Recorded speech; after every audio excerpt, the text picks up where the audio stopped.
Hello, hello. Are you going to run away? Or will you talk? Because your people always panic and run. Perhaps I'll run too, since everyone else does. You must be so formidable that everyone flees. I'm thinking the same. I don't believe I'm saying anything special. Well, you promoted yourself, and I played along, asking where you are now that everyone runs away from you. So, what are we discussing? What's your name? For starters, my name is Timur, and I'm from Moscow. My name is Stanislav. I'm from Kiev. It's a pleasure to meet you. What are you chatting about? About the war. The war. Which war are you referring to? Throughout human history, we've had numerous wars, and currently there's more than just one ongoing, referring to the war between Troy and Persia. Troy and Persia, well, that was a really long time ago. No, I'm kidding. There was no such war. Persia and Troy didn't fight, right? Well, I don't know. I can't really contribute to this topic. Yeah, I don't know. You're not strong in antiquity or the Middle Ages, so what are you strong in? Medieval? Our time? Let's talk about our time. What wars are happening in our time? Right now, we have Israel in a mess. We have Yemen, where the Americans are bombing. We have the situation in Ukraine, although that's not a war, it's a special military operation. So I just don't really get what you want to discuss. Then nothing. If it's not a war, but a special operation, then it seems there's nothing to discuss. Why? Just because. Are you saying it's not a special military operation? That something else is going on?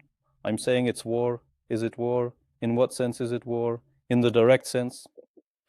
Well, wait. Shouldn't that be established? Did Ukraine declare war on Russia? Oh, why would you say that? And where exactly are you headed with this? It seemed like you really wanted to make quite a serious impression, didn't you? And from where did you get the notion that declaring war is a quintessential and obligatory aspect of every single war? In all the wars that are considered wars, it was declared. Did Hitler declare war in 39? In 39? Yes. Well, he gave Poland an ultimatum, if I remember correctly. And then, no, he didn't. That was the Molotov-Ribbentrop Pact. That's how they started the war with the Soviet Union.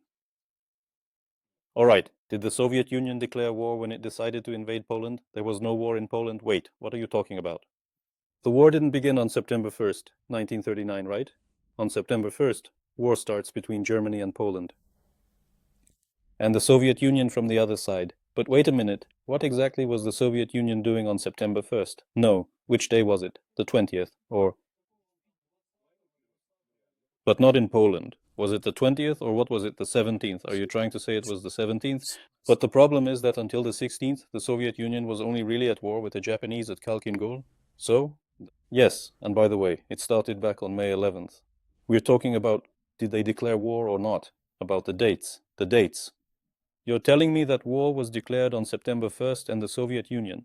No, I'm telling you war wasn't declared. It wasn't. It was a special military operation to partition Poland. Right? To partition Poland. Yes, but no war was declared. Hitler didn't declare war. Wait. Hitler didn't declare war on Poland. We can check the main documents. Though honestly, I'm just filming. Let's see. Here. So what do we have? Just tell me, if you think he didn't declare it, what was it then? He didn't declare it, he didn't, right? There's a lot. A lot. Let's just tackle this all at once so we can cover everything. I was arguing about this last time, started searching on Google, and it actually turns out there's this article on the Russian Wikipedia. It's titled Declaration of War. We can begin with that. Go ahead, search for it and see what information it provides. No, wait, let's approach it differently. Was there any document presented to Poland by Germany on September 1st? I mean, Putin also signed some document, didn't he? I'm simply asking, was it actually presented? Well, there was a document, but it wasn't a declaration of war. As I said, it was probably the start of a special military operation. But he didn't declare war. And on September 3rd, war was declared on Germany by France and Great Britain. Or was that also some kind of special military operation? No, we're talking about Hitler here. Well, all right, some conflicts are declared wars and others are not. It is not a mandatory attribute or a fundamental element of war. War is essentially combat operations. Okay, so the war began, sanctioned at the state level. So the war began? Am I understanding that correctly? It began on September 1st between Poland and Germany. Since the war began on February 24th, 2022, more precisely, it was a full-scale invasion. The war had already started in 2014. The war started in 2014. So look, I'm sitting here now, right? And I'm not even going to bother looking up Poland right now, maybe. I won't be upset. You know why? You're referencing a document. I'll get it later, attach it, read it. You're the one referencing a document. I've told you that throughout the course of human history, there have been countless wars, and many of them started without any official declaration. And the closer we get to the modern world, the less anyone bothers to declare it. It used to be. If you look at how the Napoleonic Wars were fought, for example, the tactical operations were completely different. It was frequently the case that the tactical actions employed by the Roman legions were significantly more technical and effective than, for instance, those seen a millennium thereafter. So, there was a specific ritual involved. For instance, you had to make an announcement. People would offer sacrifices at times, praying to their gods for their blessing and favor in this war. And the closer we get to the modern world, to the pragmatic and effective resolution of issues, the less people declare this war. Because if you were to declare a war, you would then implicitly acknowledge yourselves as criminals. See? How interesting. We're at a point where we couldn't, as they say, declare a war. For rational reasons, why would we? We announced a special military operation. So, a special military operation is underway. No problem. By the way, can I ask a question? Go. Please forgive me. I'd like to ask this every time because I always talk with your compatriots and we discuss it every time.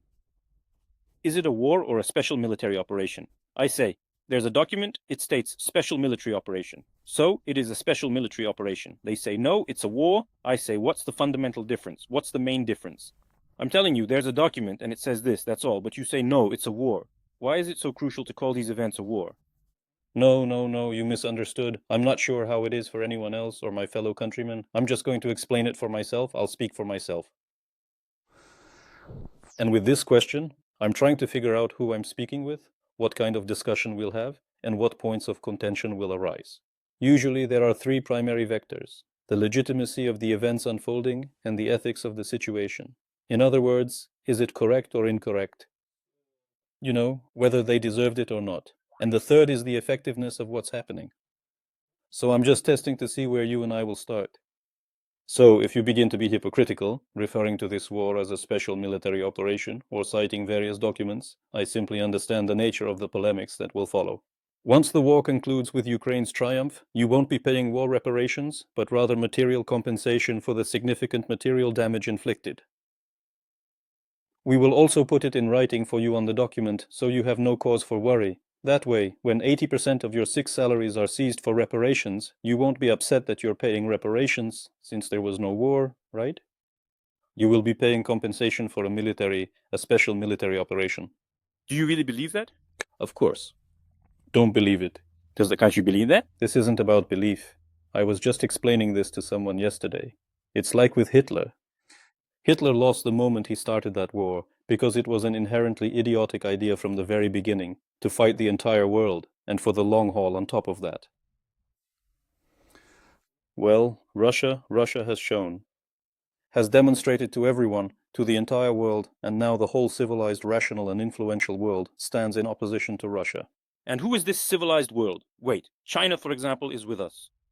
On your side? Show me a document where it says they're on your side. Some memorandum, a resolution. At least verbally declare. But we have it, yes. We have a UN resolution from 141 countries. We have a resolution from the OSCE. We have memorandums from each and every country. And China? Has China said anything, even verbally? Why far-fetched? Well, for example, look at the situation. China supplies drones to Russia, constantly undermining you, but says nothing. Right, but then again, I'm absolutely telling you. Are we talking about the legal side or about how effective these interactions are? You see, this is the situation. We're jumping from one thing to another. Let's just pick a topic. Right then, I asked you, what evidence do we have to conclude that China is supporting Russia? I'm speaking about it economically. The entire Russian economy, all the former Western presence here, everything that was here, has been substituted by China. Everything Russia is currently unable to produce on its own. And how does that help? How to say? China is using you, and you're saying, oh, China isn't using us. It's an interesting question about cooperation. Just look at the prices at which China buys oil and gas from you. Just look up the prices, monitor them for a bit, figure it out, and you'll soon. I know about economics. Long-term contracts with China largely remain the same. Oh, long term? But when will the long-term futures begin? That's the real problem. Futures and all these market prices, they are constantly changing. But when contracts between countries are signed, they're at fixed prices, and these often don't match market prices. Okay. So, based on those prices, for how many years did you lock in those old prices? For how many years did you sign? I can't recall now. Well, you should take a look. The main thing is that... There will be a renegotiation anyway, and there will be new prices. Well, okay, there will be new prices. No big deal. It won't upset us much. China is simply taking advantage of you, that's all. You need their assistance. You can't cope without them. By the way, that's also an indicator that you can't manage on your own, that you need drones. We can't manage on our own either. From Iran. You need China's help, and we don't deny it. We haven't attacked anyone. See? I was leading you. I was leading you to that very thought about Hitler. I was leading you to that thought about Hitler. When Hitler launched his attacks, those he targeted were unprepared for the onslaught and had to contend with the circumstances as they stood. But Hitler had made plans, and Russia had planned so extensively that after just a year and a half of the war, it's now forced to seek assistance from this shadowy, clandestine aid from countries like China, Korea, and Iran, among others. Wait. When the special military operation started, yes, between us and Ukraine, we were using our own resources. Your resources ran out quickly, so you switched to Western help. We switched a bit later. We switched to help in the economy, in education. You didn't hear me, did you? Yes, so there's a war. You didn't hear me. Wait. I'm telling you that this is... I even drew a comparison between your situation and Hitler's, a deliberately losing situation, that we didn't initiate anything. We weren't ready for... Did I give you an example regarding Hitler? Let me finish, and then you can give me your example. Finish, then I'll talk. We didn't plan for this war at all, just as was the case with Maidan. You invaded Crimea at a time when our government's chain of command was facing significant issues. Well, in other words, we were completely unprepared. We hadn't planned for this war at all. I mean, we're just living our lives, you're living yours, saving up for something, putting money aside, then you go to the doctor. And they tell you, you have cancer, you need a $300,000 operation. Of course, you're going to turn to relatives and neighbors for help. You were not prepared for it, but Russia had been planning for this. So you decided to purchase a home, and by the third mortgage payment, you understood you couldn't manage it independently. Do you see what I'm getting at? We're turning to others for help. That's a very... Well, no problem. The audience will get it, as they say. No, those are really flawed analogies, you know. The audience will get it. If you don't understand... Okay, fine. If your audience gets it, that's great. But for me, these analogies... So what don't you get? What don't you understand? You just don't want to agree. We've said so much already. You talk a lot, constantly jumping from topic to topic. I don't even know what to... I'm not jumping from topic to topic. I'm just... All right, let's talk about Hitler. Fine, let's talk about Hitler. Let's go back to Hitler. When Hitler began the war and attacked the Soviet Union, he first had in his rear... No, he attacked Poland, then the Soviet Union. I'm talking about the Soviet Union on June 22nd. It already had a battle on its western front, the Battle of the Atlantic and the Battle of Britain, which was still ongoing. So, it was essentially fighting on two fronts. And second, the German population itself was actively involved because his satellite states were nothing. That was about 80 million people. But what losses did he incur? What kind of losses did he suffer after the capture of Poland? Now let me finish. He had about 80 million German people. The Soviet population was about 160 million. So we outnumbered them 2-1, not even counting our allies, who, as it turned out, became our allies, the British. When we began the special military operation, our population was 4 times Ukraine's, so the situation is diametrically opposed. We significantly surpassed you in human potential, in economic potential, and in military potential. And that's why comparing Hitler to Russia right now is completely incorrect. If anything, it's the other way around. You could compare Ukraine to Hitler, who got some idea in his head, and then when he started getting hit, he was like, oh damn, how did this happen? Whom did Ukraine attack to warrant being compared to Hitler? Whom did Ukraine attack to warrant being compared to Hitler? You started a mess in Donbass. Look, we'll definitely circle back to that. Let's make a mental bookmark right here. What losses did Hitler suffer after the partition of Poland? What losses did he suffer after partitioning Poland? What? Military losses? Well, just in general. Overall, about 40,000 military casualties, if I recall. God forbid I do. During the invasion of Poland? So based on what did he only got even more like some kind of, as they say, he got cocky attacking the Soviet Union. Why am I saying this? You just told me that when Hitler attacked the Soviet Union, he was already engaged in war, yet he wasn't afraid to continue his assault. That's why he kept attacking, because everything was going according to his plans. Everything was going well for him. However, he didn't endure sufficient losses to get a telling off and turn around, so... Wise. Russia. Unfortunately, the West couldn't effectively resist him. It folded quickly. Right. But Russia, as you say, made its plans based on... Yes, Russia was relying on something, right? It was relying on its 140 million people. Yet, for some reason, after just a year of the war, you're now resorting to seeking aid. Did you badly miscalculate the numbers? I must reiterate, we did not plan for this. This war was simply not our choice. We were caught off guard, you. Look, How should I put it? study history. We're just dealing with this situation as it stands. We didn't plan for it, but you definitely had plans. And now we are resorting to outside aid because we did not plan for this, while you are also seeking aid even though you had made plans. Which signifies that your plans didn't materialize, they weren't realized, and everything turned out completely differently from what you had intended. And what's the point of relying on 140 million people in today's world? So, there are fewer of us. Why can't you take Avdiivka? Why did you lose Kherson? You wrote it into the constitution and lost. Oh, right, Kherson. I thought I said Kharkiv. Kherson, you're recalling what happened 2 years ago? So what, did you plan on losing Kherson?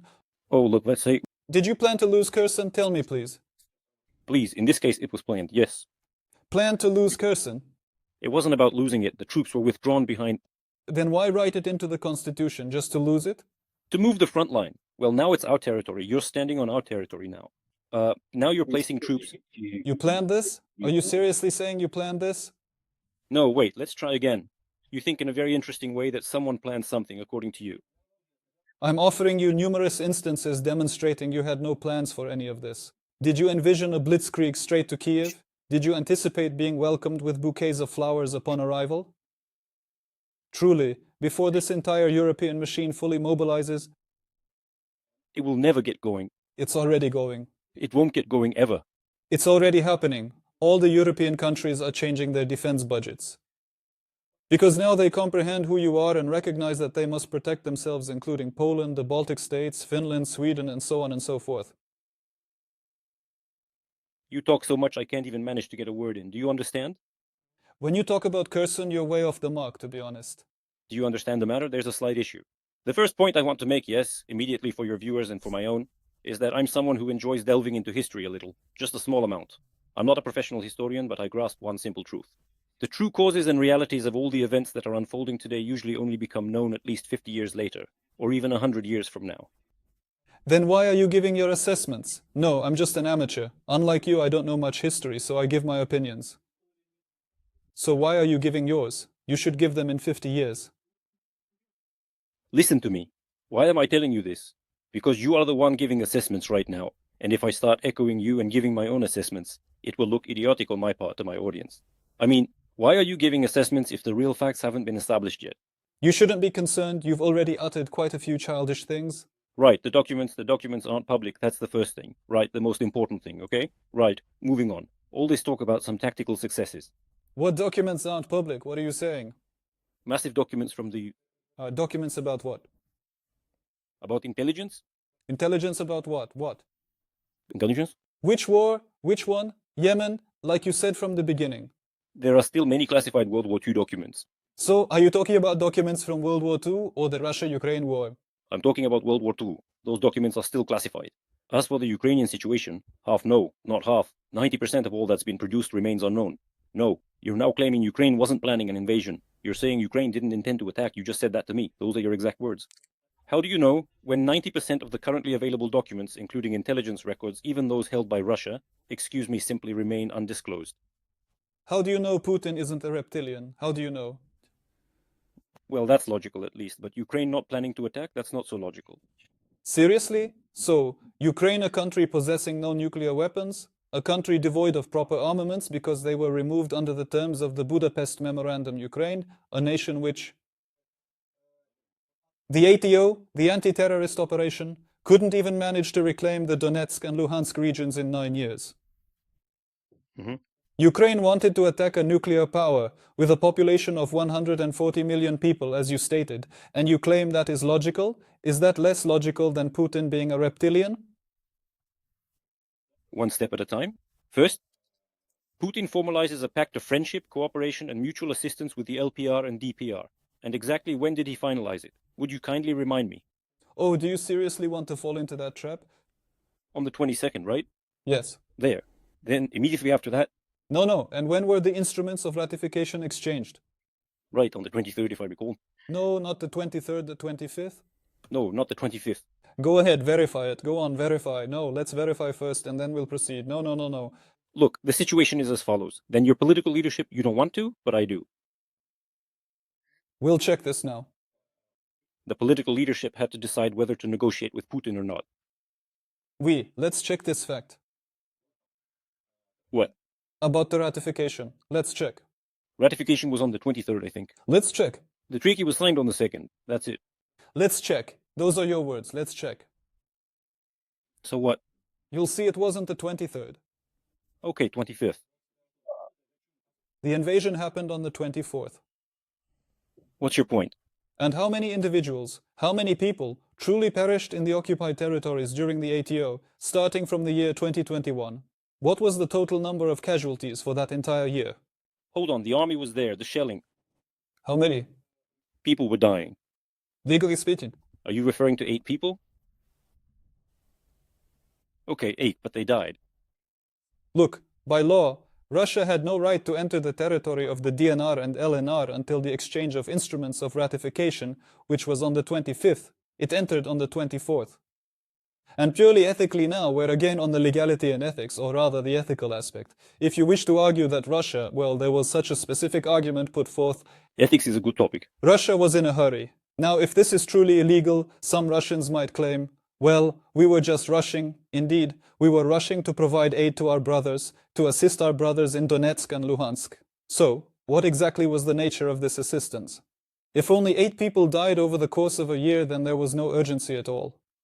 So why did you go and break the law? Wait, law or ethics? What's your point? And that's why I've broken down both for you. No, let's leave the law out of it for now.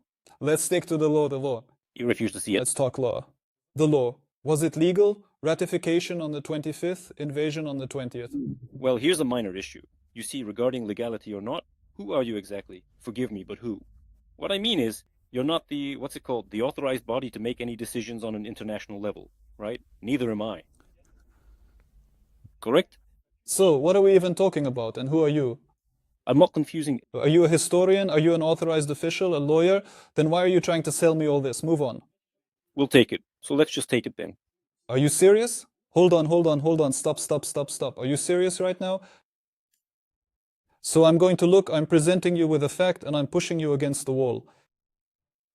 You say not all the documents are public, we can't possibly know anything.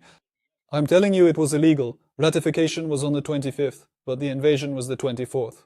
And you say, am I a judge? Am I the one who's supposed to decide? Well, you're not a judge, you're not a lawyer, you're not a historian, so what are you going to talk about? I'm asking you who recognized it as illegal. Let's say you do anything. The treaty itself stipulates that it becomes effective following the exchange of the instruments of ratification. Then why are you challenging its legal validity if you're going to say what difference does it make anyway? The core issue. Know what it is? Where are you running off to? Come on. What don't you like here? You're uncomfortable being backed into a corner and on all. Do you even understand what? You keep interrupting me. You're talking at the same time as me. Finish your point because you talk a lot. For every argument you're unable to refute, you simply declare, well, that's not been proven yet. Right, but we're not judges, we're not legal experts, we're not historians. What point can't I counter? So why were you lecturing me about history? I don't even want to nitpick. Just say, it was like this and that. I don't want to get into it. Perhaps the Soviet Union wanted to conquer the world even more than Nazi Germany did. All documents remain undisclosed. And maybe Putin's a reptilian, or perhaps Putin's a pedophile. All documents remain undisclosed. I don't know. The pedophile part is true. I'm kidding about the reptilian, of course. All right. Wait, what do you mean it's not proven? What are you, a lawyer, a judge? Why say not proven? Are you the prosecutor? Importantly. Prosecutor? And how do you decide? Were you there? Were you in court? Were you? Did you see the court's decision? A court decision is needed to recognize him. There isn't one. And you? If there isn't one, then it's not. Are you like a legal expert? How do you say that in Russian? How would that translate? So, do you grasp jurisprudence? Do you know if a court ought to or not? Perhaps not, since you truly don't know. At that level, yes. You just don't know. So why are you even bringing it up? I'm going to play a game with you now. I am about to fight fire with fire against you using your own methods. It's very childish and simplistic, but I'm about to show you how you play.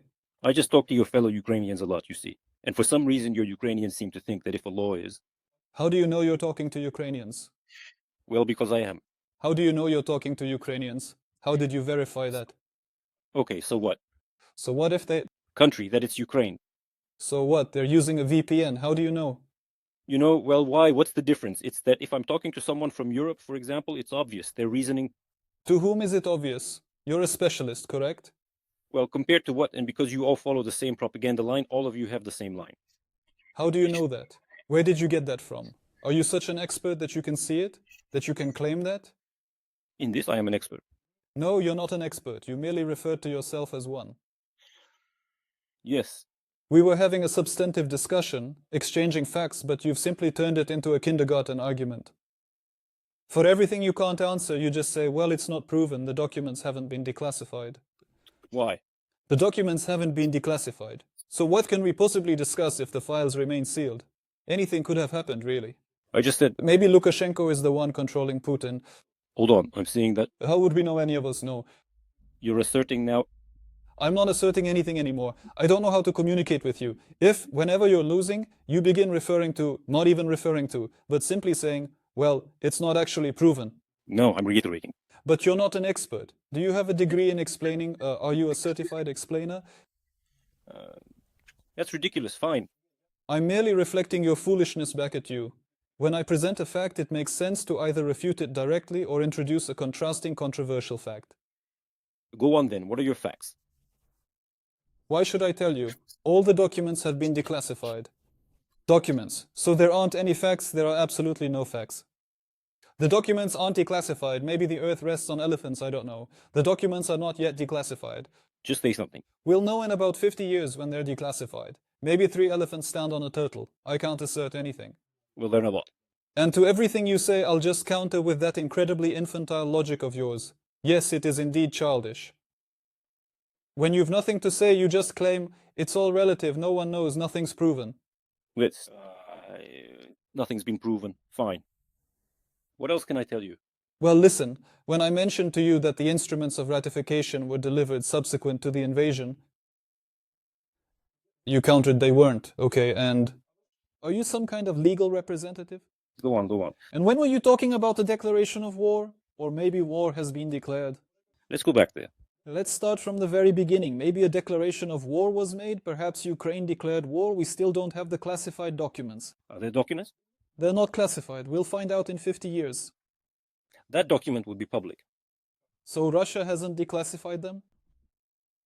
Russia hasn't? Yes, yes. So the question is... Maybe it's beneficial for them, I don't know. We'll meet in 50 years and judge it with hindsight. We don't know anything, you and I, nothing at all. We have nothing to reference. We're not judges, not prosecutors, not historians. Everything is classified, everything is relative. So what is there to talk about with you? You're interesting. Well, I give you facts and you tell me, but it's this. How can we check? How can we verify it? How is it possible to check? Come on, yes. War hasn't been declared. How do you know it hasn't been declared? I say no war declared. How do you know? Prove that it hasn't been declared. Again, we're not aware of a declaration of war. We're aware of a declaration of war. Right, unknown, but maybe it's declared? Is a special operation war? You're right, you don't know, but it might have been declared, you just aren't aware. Is a special operation known as a declaration of war? I ask. The special operation, yes, that's known. Yes, it's known. Was war declared? It's unknown, but not necessarily undeclared, not a fact. We can't know for sure. Great. So, as of now, the war... We don't know if there's a war, right? But we do know about the special operation. But we can't know, but what if there is? We just don't know. As of today, we do know. That's the only way.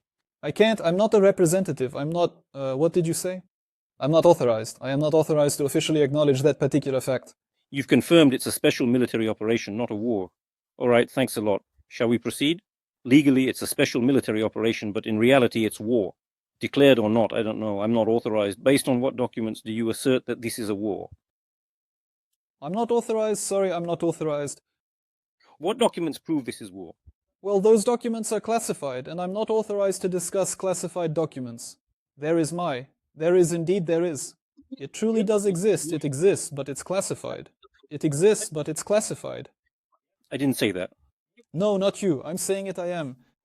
I explained to you that we cannot possess complete information about the current situation at this moment. Then why were you telling me something about Hitler? And about Hitler? Has everything about him already been declassified? What were you saying? Quite a lot. Perhaps Hitler intended to liberate the Slavs from the Bolshevik oppression? Is that even possible? If Hitler had won, that's most likely how it would have been. Or he won? Nothing's declassified yet. No, it's all known, declassified. No, it hasn't been declassified yet. Do you understand what the problem is? You are now attempting to exaggerate the situation that... I have been speaking with you substantively and constructively for a very long time. I already forgave you for that particular matter on one occasion, if I may put it that way. You can't present the facts, and now you're trying to hide the topic? By oversimplifying my stance to you. Everything I'm about to present to you now, you'll just end up. When you have something to respond with, you'll refer to something specific. As soon as it comes to an end, you'll say, well, that's unknown, and I'm not authorized to speak on it. Maybe it is, maybe it isn't. So why should I continue this discussion with you, only for you to sidestep the issue once more? If it's unknown, it's unknown. That's it. What else? What's not to understand? What else? That'll be a direct quote. If something is unknown, then it's unknown. It's clear that it's unknown. Oh, let me guess. If it's known, right? If it's known, then let's... If it's red, then it's red, that's clear. But when it's blue... Let's see some proof. You know what it is? Pay attention. It's blue. That's strong. Yellow-blue, right? That's bold. Yes, that's bold. The way you conduct a dialogue. I genuinely hope that for your own good you're not live streaming right now so that you can either edit this part out later or just refrain from posting it at all, because... No, that's actually not the issue here. If only... This is a very sad conversation. I'd post it, but what's the situation? What's the problem? Should you decide to upload this, I would be very grateful, as I am definitely going to upload this dialogue myself. If you post it with some parts cut out, it'll be even funnier that you edited it. You know the main issue with YouTube and other hosting platforms? If you upload uninteresting nonsense, people simply won't bother to watch. Oh, but this is quite interesting. It's truly fascinating how someone begins a discussion by stating, everybody runs away from me, I know a little something about history, and then, pardon me, how should I put it, completely destroy their own reputation in just a couple of phrases. It is quite entertaining and very intriguing to observe. And then at the end, to hear such a wise statement that what is known and what is not known is not known, right after you yourself said that everything is classified and nothing is known. So why are you backing out? Look, it's being spread. So you were asserting that Ukraine might have been preparing an assault on Russia, which would already constitute an act of aggression? I never said that exactly. Even though there isn't a single document to prove it. And yet, when it comes to the instruments of ratification, you just say, who really knows? How did it even come about? I am not authorized to make any assessments. But you feel authorized enough to spread nonsense about Ukraine preparing an attack. Let's go back to the instruments of ratification then. You do want to get back to them, don't you? What's there to get back to? What's the point? There's a fact, it's a fact. What's next? A fact, you say. Where is it stated? And first, you know the question was, you're saying now that... Nowhere. It's classified. Hold on, the document was supposed to come into force after the exchange of instruments of ratification. Yes. Where was that written? It is even specified within the agreement itself.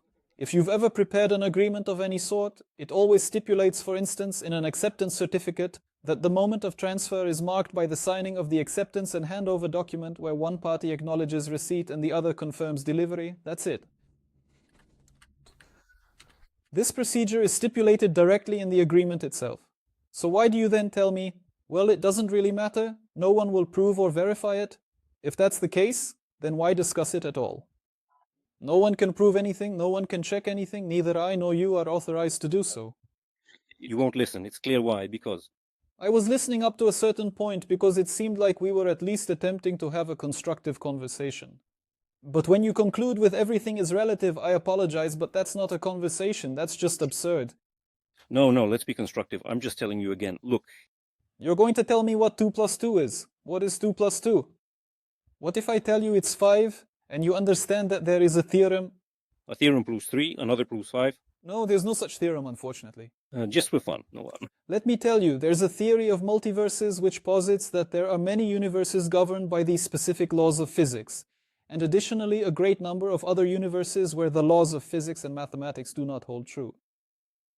And so, referring to that, one could say 2 plus 2 is 5 or even 17.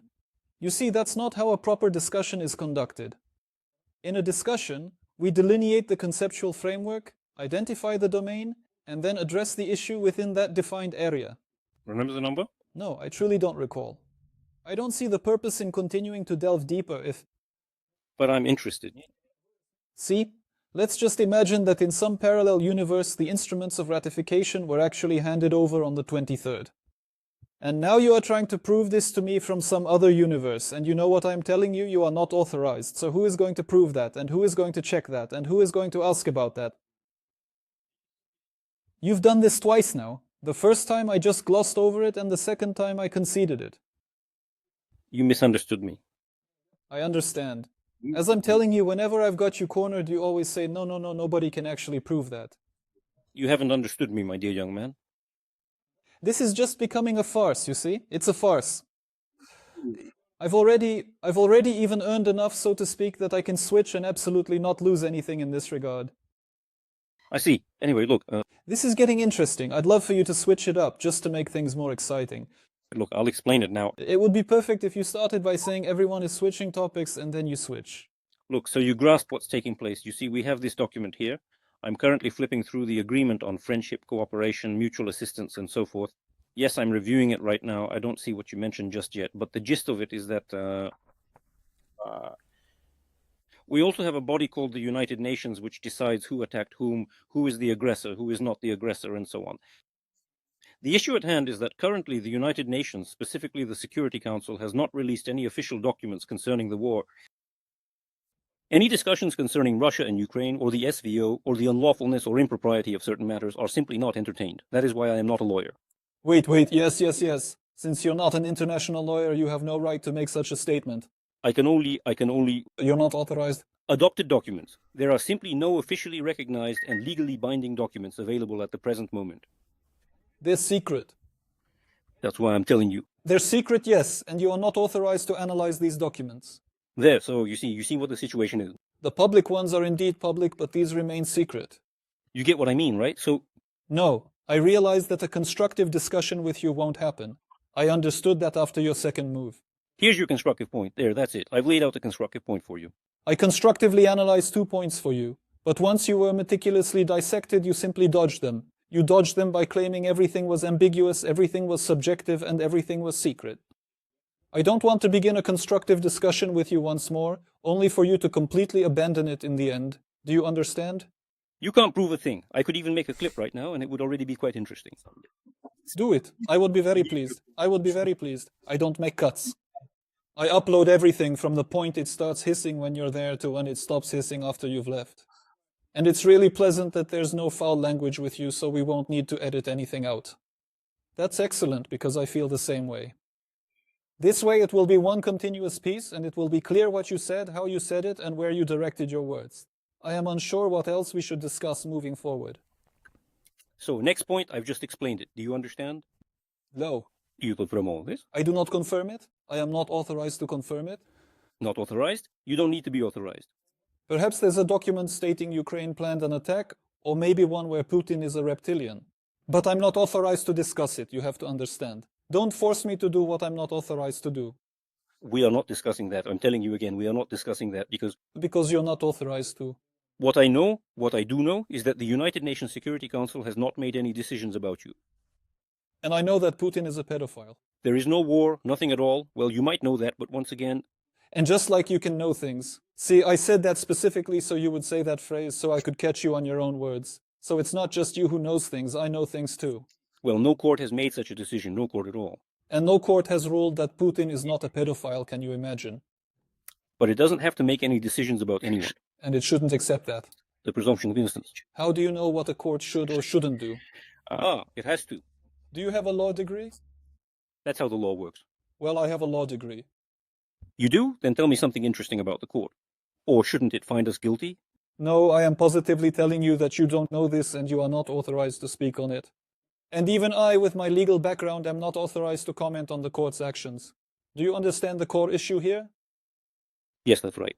When I have nothing to say, I can just claim I'm not authorized and everything is secret.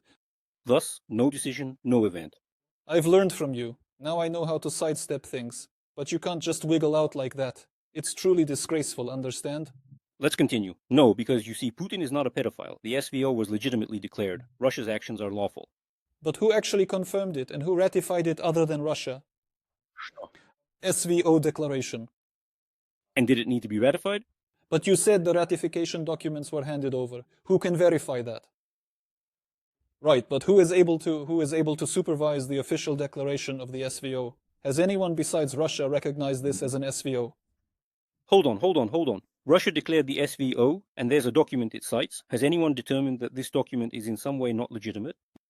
Maybe it declared war too? It's just secret. We'll find out in 50 years. Who established this fact? Can someone answer me? I don't know. I'm not authorized. See, no one has. That means Russia's actions.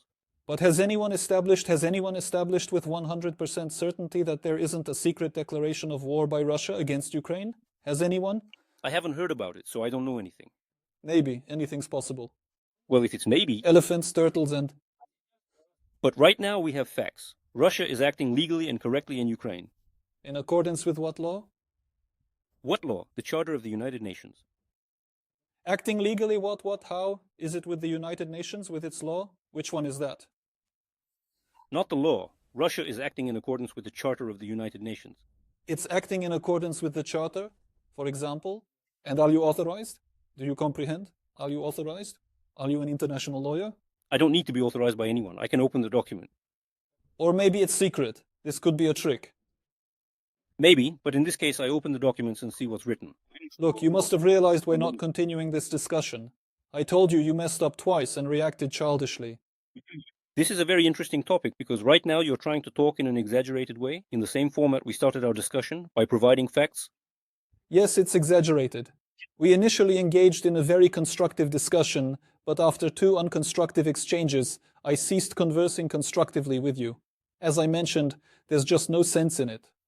We can take any topic right now, and in the end you could just say that everything... I promise you I definitely won't do that again. I assure you I won't. Simply put, it's just become uninteresting. Then why did you do that? What? Well, it didn't bother me that you did it, not at all. I simply revealed the true extent of your constructive approach for all to see. I'm telling you again. Why should I give you a chance to redeem yourself? If there are any doubts about it... Why should I give you a chance to redeem yourself? Again, you don't need to give me a chance to redeem myself. I'm telling you again because I... So why are you begging to talk more constructively? You even promise that you won't. You even promise. We're talking calmly. You're talking calmly and unlike some people, and you're not swearing, so I'm interested in talking with you. Well, I'm not. You can't have a constructive discussion, so I have no interest in... What is constructive discussion? And even if you were to implore me... I made a statement for my audience. I liked, of course, that you started begging me and even making promises. No, I promise you. Well, that was certainly pleasant. To be honest, I really haven't heard anything from you at all so far. Nothing that I could genuinely disseminate or publish. And what's your rank? It's important. I just haven't edited anything out. I haven't heard anything from you that's worth posting or is interesting. Absolutely nothing. I want you to say at least something interesting. Perhaps disclose some new information for me. New information for you? Look, here's some new information. On ratification documents. Information. Life hack. A life hack for you, so you don't have a cap mark on your stream. Take off the cap at least 2 hours beforehand. Okay, look, you're telling me... Life hack. How's that? On that point? Here's some interesting new information for you. Is established. No, I can't. I'm not authorized. It could be a clause saying Putin's a pedophile, but it's secret. Ah, I see. I just gave you a great life hack. Got it. Take off your cap beforehand to make it less apparent who you are and what your affiliation is. So, what's the conclusion? Everything's legal and correct. Look, you have blinds. See the blinds behind you? You're not at home. People don't install these vertical blinds at home. On net worth. Yeah, I get that you're at work. You're at work right now. And this stream is work for you. Not exactly work. It's called service. Our service is both dangerous and difficult. Yes, exactly. And something there is not visible at first glance. Sorry, I don't know the lyrics. So you see what we've come to? Everything is legal, everything is correct. As I said, I like that you started to plead with me, but unfortunately, I see no point in continuing a constructive discussion with you. If you need new information, I gave it to you about the cap. Okay, well, thank you. I'm definitely going to read up on that instrument of ratification right away. Prepare for your next recipient. Yes, yes, yes. I'll expose you and the little lies you told me. Yes, yes. Thanks. A lot. Goodbye. Yeah. I'm not hanging up. Well, friends, that took a while, but it was absolutely worth it in the end. Oh, I don't know, there were just so many climactic moments, you could probably slice up this entire video into a bunch of TikToks. I'm not sure, maybe 6 or even as many as 10 TikToks. I ask, what is your rank? And he says, it's not important.